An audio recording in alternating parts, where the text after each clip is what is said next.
You'd think emptiness comes from a hard day, a loss, a reason you could point to, but sometimes it shows up when nothing is wrong. You wake up, the day is fine, nothing broke, nothing happened, and still, there's a flatness, a gray nothing, sitting in your chest. You know the one. It's not sadness. Sadness has a shape. Sadness has a reason. This is quieter than that. It's the feeling of being switched off. The food tastes like food. The music plays. People talk. And you're there. But not all the way there. Like watching your own life through a thin pane of glass. And the strangest part is the guilt. You think, I have no right to feel this. Nothing is even wrong. So you push it down, and it stays. Here's what's going on underneath. Emptiness isn't the absence of feeling. It's a feeling. It's just a quiet one. Most of the time, it's not nothing. It's too much, turned all the way down. Think of your mind like a circuit. When the load gets too high, it doesn't always explode. Sometimes it dims. It pulls the volume down on everything to protect you. That flatness is a setting, not a flaw.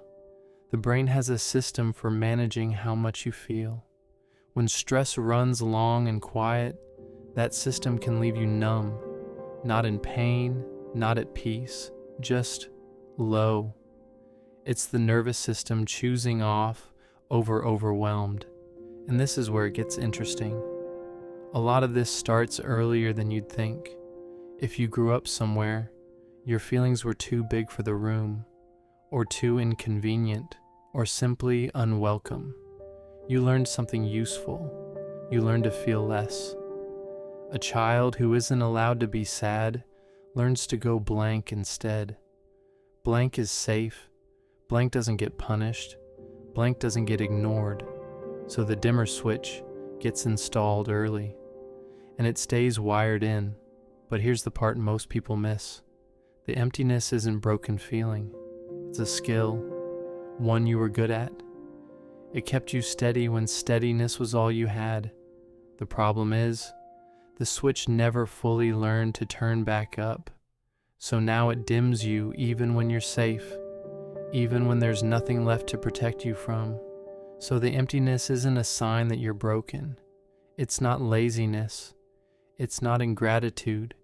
It's a system that learned to mute the signal and forgot how loud the world is supposed to be. That gray nothing, it's not the truth about your life. It's a filter sitting over it.